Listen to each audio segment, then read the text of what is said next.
asalaamaaleykum mbokk yi déglu dal leen ak jàmm kuréel bii di Transparency International te Forum Civil toogal leen fii nga xam ne moom mooy ci biir Sénégal fësal nañu nag tolluwaayu réew yi ci lépp loo xam ne dafa jublu ci wàllu guerre ñoom la ñu gis moom mooy ne fii ci biir Sénégal résultat bi nga xam ne nag moom la ñu amoon ci atum 2024 bu atum 2025 moom moo ko gën a baax maanaam daal dinañuy gagné benn poñ wante uculikaay bii di Sud Quotidien mi ngi ñuy xamal ne loolu taxul nag ba ñu génn ci dëkk yi nga xam ne wàllu guerre dafay am doole te pourtant Forum Civil mi ngi rafetlu nag yenn ci ay tànk jéego yu rëy yi nga xam ne ñii nekk ci bopp réew mi def nañu ko ngir fexe rek ba xeex lépp lu jublu ci wàllu guerre wante nee nañu nag mesure yooyu yëpp de taxul nag ba guerre bi fu mu nekk ni nag am na doole fi nga xam ne moom mooy ci biir réew mi ñu njot ne su fekkente ne nag wëyal nañu yenn ci ay coppite ak tamit gën a jox jumtukaay kuréel yi nga xam ne dañuy xeex lépp lu jublu ci wàllu guerre ci atum 2026 bi ñu nekk ni kon lépp lu jublu ci wàllu guerre dina dellu ginnaaw ñu jukki ak culikaay bii di l'Observateur ci xëccoo bu tar boo xam ne dafa am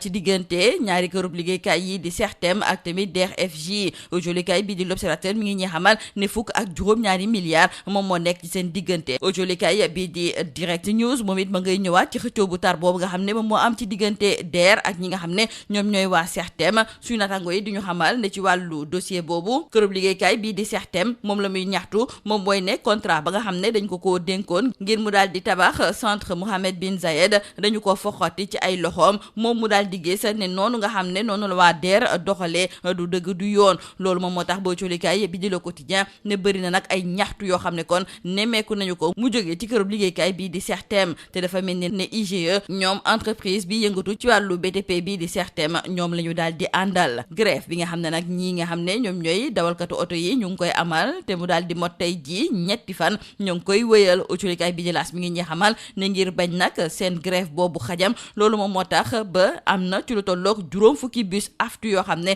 daal dinañu koy caxat-caxatee ñi def li ni mel la ñu bëgg rek moom mooy ñu daal di respecter li nga xam ne moom mooy mot d'ordre bi taskatu xibaar bii nga xam ne moom mooy Ibrahima Lissa Faye julikaay bii di Vox Populi moo ñu xamal ne moom démb ñu ngi ko doon déglu fa li nga xam ne kon moom mooy ca sûreté urbaine Lissa Faye ñu ngi ko doon déglu ginnaaw kàddu yi nga xam ne fësal na ko jëmale ko nag ci nañu séddale fonds d'appui à la presse moom muy xamle ne kàddu yu mu fësaloon démb ak barke démb du ci soppi lu toll ni tarfatal ay nii moom mu daal di gis ne kenn mënu kaa xoxatal kenn mënu kaa tiital te it ragalul dara subateel moom moo ñu yëgal ne loi bi nga xam ne day gën a dëggal daan yi ñuy teg ci ndodd góor jigéen yi démb la ko njiitu réewum Sénégal di Bassirou Diomaye Diakhar Faye daal di xaatima culikaay bii di subateel nañu kon nañu jàpp ne lépp lu jublu ci mbirum góor jigéen yi am na loi bu bees tàq boo xam ne dafay ñëw nag daal di dolleeku ci seen kaw yor bi di xamle kon ne réewum Sénégal mi ngi taxaw tem ngir xeex lépp lu jublu ci mbirum góor jigéen réew mi quotidien sax di ñëwaat ci lan may soppeeku ginnaaw ba ñu daal di promulguer li nga xam ne moom mooy loi boobu ci mbirum góor jigéen yooyu sax dañ ciy des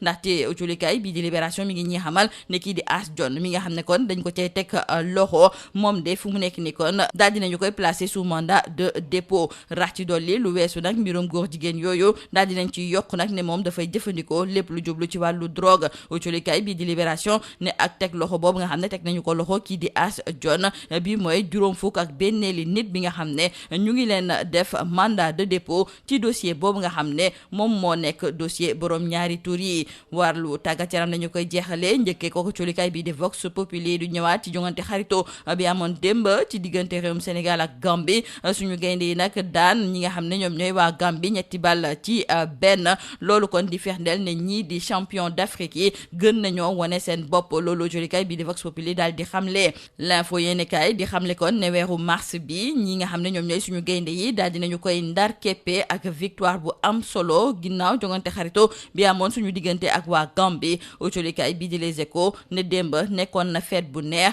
victoire bi it soxla woon nañu ko ngir gën a waajal nag suñu bopp ci wàllu mondial bi nga xam ne moom la ñu dëgmal lii moo nekkoon mbootulkat yi li gën a fës ci biir culikaay yi ñu leen di ñaanal njeex ci lu bës ak jom. Mesdames et messieurs, bonjour. Le Sénégal, toujours dans la zone rouge concernant l'indice de perception de la corruption pour l'année 2025. Et pourtant, nous disent nos confrères du journal Sud Quotidien, avec un score de 46 points sur 100, le Sénégal gagne 1 point par rapport à l'indice de perception de la corruption 2024. Une progression jugée encourageante mais insuffisante selon le Forum Civil qui rappelle que le pays reste encore en deçà du seuil de sortie de la zone de forte perception de la corruption. Le Sénégal a certes enregistré une légère amélioration de son score et le Forum civil attribue cette avancée à la poursuite et à la mise en œuvre de plusieurs réformes engagées en 2024, notamment la volonté politique affichée par les autorités de promouvoir la bonne gouvernance, et parmi les mesures phares figure l'adoption de plusieurs textes législatifs. Nos confrères n'oublient pas les réformes adoptées en 2025, notamment relatives à la création de l'OFNAC, à la protection des lanceurs d'alerte, à l'accès à l'information et à la déclaration de patrimoine, accompagnée de leur décret d'application en novembre, et qui devrait, selon le Forum civil, avoir un impact positif sur l'indice de perception de l'année 2026. Parlons avec nos confrères du journal L'Observateur de ce marché du centre Mohamed bin Zayed qui met face à face le CERTEM et la DER/FJ. Nos confrères de l'Obs nous parlent d'une guerre de 17 milliards de francs CFA. Dans le journal Direct News, nos confrères nous expliquent que c'est un dossier retentissant qui éclabousse aujourd'hui la DER/FJ. Et au cœur de la tempête, un marché public de plus de 17 milliards de francs CFA brutalement résilié dans des conditions que l'entreprise attributaire à certains groupes juge abusives et illégales. Et nos confrères du quotidien Le Quotidien nous parlent également de ces contestations de l'entreprise CERTEM. Cette dernière, qui a été écartée du marché, a fait recours contre l'annulation de son contrat et l'attribution à Arzar International. Et nos confrères nous font savoir que l'IGE a conforté l'entreprise du BTP. La grève des transporteurs se poursuit aujourd'hui, 3e jour de grève. Nos confrères de l'AS nous font savoir, pour exiger le respect du mot d'ordre,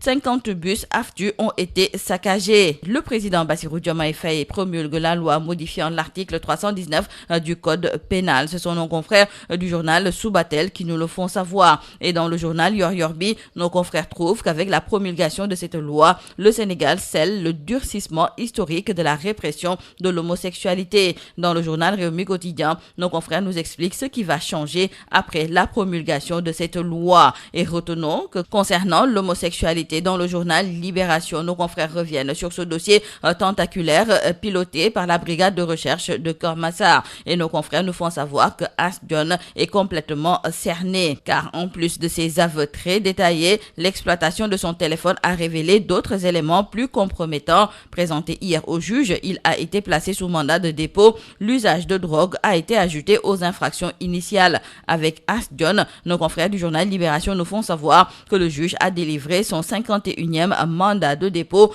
dans ce dossier qui va encore connaître des rebondissements. Le journaliste Ibrahima Lissa Faye a été auditionné hier à la sûreté urbaine, et nos confrères du journal Vox Populi nous rapportent ses propos à sa sortie d'audition. Il déclare ne pas varier d'un iota concernant ce qu'il a dit. Nos confrères nous rappellent qu'il a été auditionné dans le cadre du fonds d'appui à la presse, et Ibrahima Lissa Faye demande qu'on publie la liste des bénéficiaires de ce fonds d'appui pour que tout le monde sache ce qui s'est passé avec ces fonds. Il ajoute que ce n'est pas par l'intimidation ni par la convocation qu'on le fera taire. En tout cas, lui, il n'a pas peur. Restons avec nos confrères du journal Vox Populi qui reviennent sur le match amical international Sénégal-Gambie qui s'est tenu hier. Les champions d'Afrique confirment leur statut, nous disent nos confrères. Le Sénégal conclut mars avec autorité, écrivent nos confrères du journal L'Info. Et dans le journal Les Échos, nos confrères nous parlent également de ce match amical qui fut une belle fête avec une victoire rassurante. C'est tout à vos journaux et très bonne lecture.